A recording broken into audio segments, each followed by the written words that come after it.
अशीही ऑर्डर येऊ शकते हे मला आत्ता समजायला लागलेलं आहे. आता ही जी मुलं आहेत ना ती माझ्या माहेरची आहेत. एक आहे तो चुलत भावाचा मुलगा आहे आणि एक आहे तो माझ्या बहिणीचा मुलगा आहे.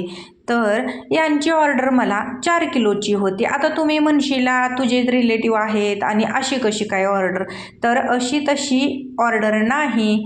तर जो चुलत भावाचा मुलगा आहे ना त्याच्या आजोळी ही बिस्किट जाणार आहेत आणि त्यांनी हे माझे व्हिडिओ यूट्यूबवरती पाहिले आणि मग त्यांनी मला ही ऑर्डर दिलेली आहे. याचं पॅकिंग नाही, याचं कुरिअर चार्जेस नाहीत, त्यामुळं ऑफलाईनमध्ये थोडा रेटमध्ये बदल आहे. आता काही बिस्किटं माझ्याकडं शिल्लक होती तर काही बनवावी लागणार होती. आता त्यासाठीच इथं मी 2 किलोचं प्रमाण घेत आहे. 2 किलोसाठी 1 किलो पिठी साखर घेतली, 2 चमचे बेकिंग पावडर, 2 चमचे बेकिंग सोडा घालायचा आहे. ग्रॅमवरती म्हणाल तर 10-10 ग्रॅम घालायचा आहे. अमोनिया 4 चमचे म्हणजे 20 ग्रॅम घालायचा आहे. कधीही बेकिंग पावडर आणि बेकिंग सोड्याच्या निम्म अमोनिया पावडर घ्यायची आहे. हे आता चाळणीने चाळून मी का घेत आहे, कारण पावडरी थोड्याशा ओलसर झालेल्या आहेत, म्हणजे बरणीमध्येच आहेत, ओलसर नाहीत, पण हवेमुळं थोड्याशा यामध्ये गाठी होतात, म्हणून ही चाळून पावडर घेत आहे मी. बऱ्याचशाच ताईंनी आपल्या ट्रेनिंग सेंटरला जाऊन त्यांनी ट्रेनिंगसुद्धा घेतलेलं आहे. हे मला कालच तिथल्या मॅडमांच्याकडून समजलं. बऱ्याचशाच ताईंनी मला कमेंटसुद्धा केलेल्या आहेत की आम्ही तुमच्यामुळं तिथंपर्यंत पोचलेलो आहे म्हणून. आता यामध्ये बघा जवळजवळ 150 ग्रॅम एवढी ड्रायफ्रूटची पूड घातलेली आहे.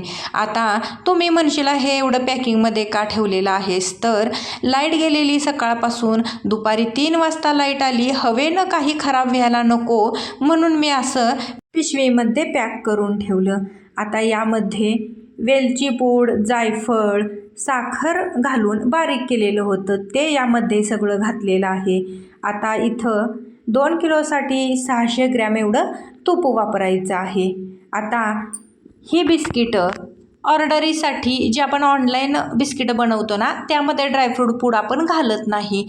जसं आपल्याला प्रमाण सांगतील ना त्या प्रमाणामध्ये बिस्किटं तयार करून आपण देतो. आता यांनी काय सांगितलेलं, तिळे लावू नका, फक्त यामध्ये ड्रायफ्रूट, वेलची आणि जायफळ घाला.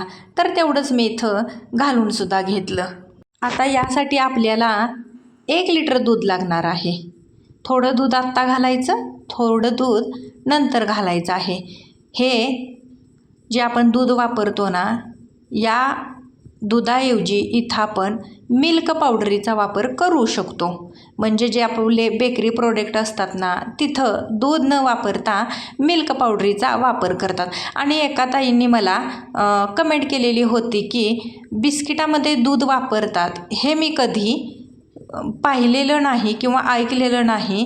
या दुधाने बिस्किटं खराब होत नाहीत का, तर नाही, ही बिस्किटं खराब होत नाहीत, कारण ही बिस्किटं चांगली बेक झालेली असतात. उलट दुधामुळे ही जास्तच पौष्टिक बनतात बिस्किटं. बऱ्याच ठिकाणी जी घरगुती बिस्किटं आहेत ना तिथं दुधाचा वापर केला जातो.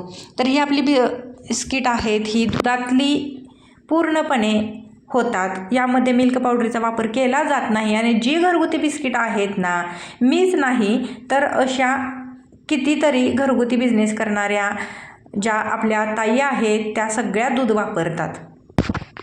हे मिश्रण एकत्र केल्यानंतर यामध्ये 2 किलो चाळून पीठ घालायचं आहे. आता या पिठाविषयी थोडं बोलते. इथं तुम्ही मैद्याचा वापर केला तरी चालतं, गव्हाच्या पिठाचा वापर केला तरीही चालतं, आणि स्पेशल बिस्किटासाठी थोडंसं जाडसर दळून आणलं तरीही चालतं.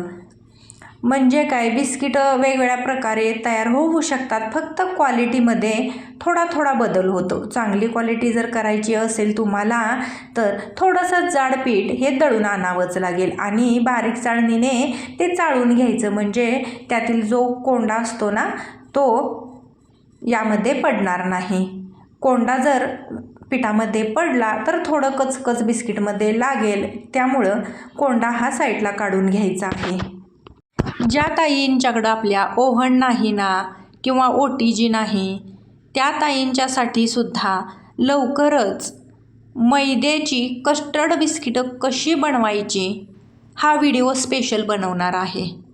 यासाठी 4 दिवस तर मला लागतीलच, म्हणजे रक्षाबंधन झाल्यानंतर. पण तो व्हिडिओ मी नक्की तयार करणार आहे, कारण बऱ्याचशाच मला कमेंट येत आहेत की ताई, ज्यांच्याकडं ओव्हन नाही तर त्यांनी काय करायचं.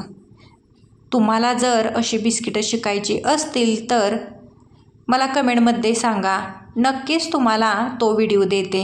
कस्टर्ड बिस्किटं बेकरी स्टाईल आणि तेही डालडा वापरून कशी बनवायची हे मी सांगणार आहे. त्यामध्ये मी तुपाचा वापर करणार नाही, तर डालड्याचाच वापर करणार आहे. आहोंची गेल्या 4 दिवसात बिस्किटला काही मदत झाली नव्हती. आज म्हटलेले की मी सकाळी बिस्किट करायला तुला मदत करतो.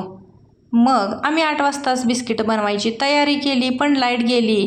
त्यानंतर आहोंची वेळ झाली एका कार्यक्रमाला जाण्यासाठी. ते कार्यक्रमाला गेले.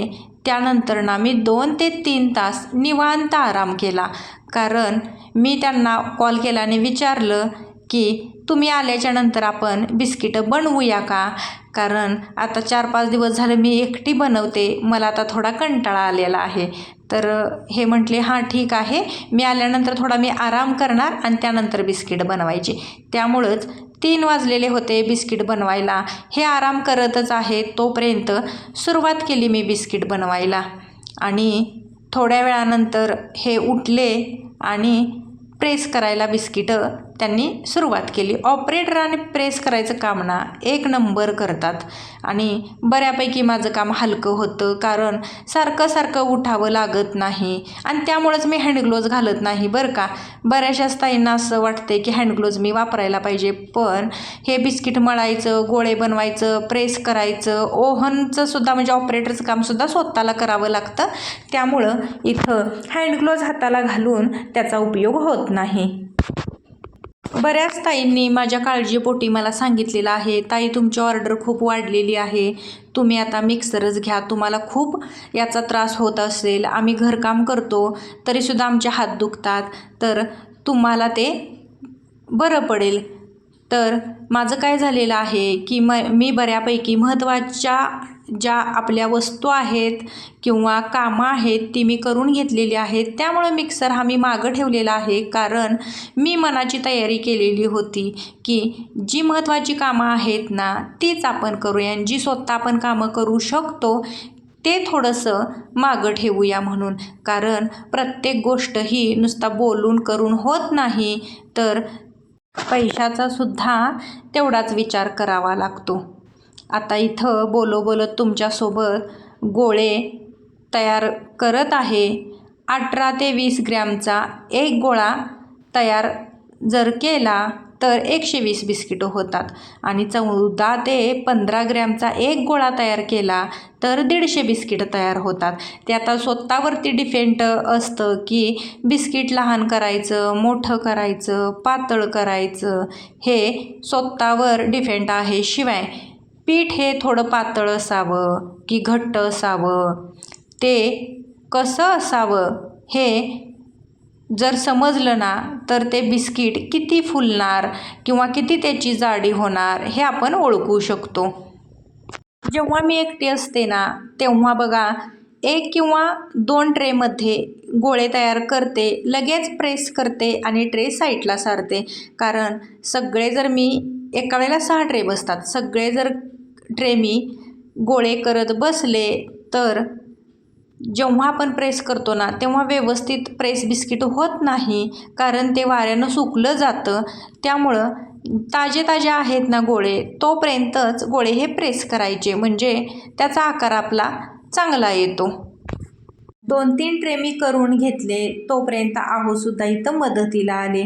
ते आलेत म्हटल्यावर मी थोडी बिनधास्तच राहिले, कारण कितीतरी काम आपलं हलकं होतं. आणि हे बघा 6 ट्रे तयार करून ठेवलेले आहेत आणि 160 ओव्हनचं टेम्परेचर आणायचं आणि 160ला ट्रे घालायचे आहेत. 20 मिनटं बिस्किटं बेक करून घ्यायचे आहेत. पहिला लॉट झाला, दुसरा लॉटसुद्धा इथं घातलेला आहे, कारण 2 किलोमध्ये ओव्हन हा 2 वेळा सुरू करावा लागतो. म्हणजे बिस्किटं 2 बॅचेसमध्ये ही बेक करावी लागतात. एका वेळेला 2 किलोची बिस्किटं बेक होत नाहीत, त्यामुळं 2 बॅचेसमध्ये करावी लागतात. डब्यामध्ये कॅरी बॅग मोठी घातली आणि त्यामध्येच अशी बिस्किटं घातली, कारण हवेमुळं मऊ पडायला नको आणि ही परगावाला जाणार आहेत बिस्किटं, म्हणूनच एवढी काळजी घेण्यात आली त्याची. याचं पॅकिंग काही नव्हतं, पॅकिंगचा खर्च नव्हता किंवा पॅकिंगला वेळसुद्धा जाणार नव्हता. त्यानंतर ही मुलं आलीत आणि बिस्किटं घेऊनसुद्धा गेलीत. आजचा व्हिडिओ कसा वाटला कमेंटमध्ये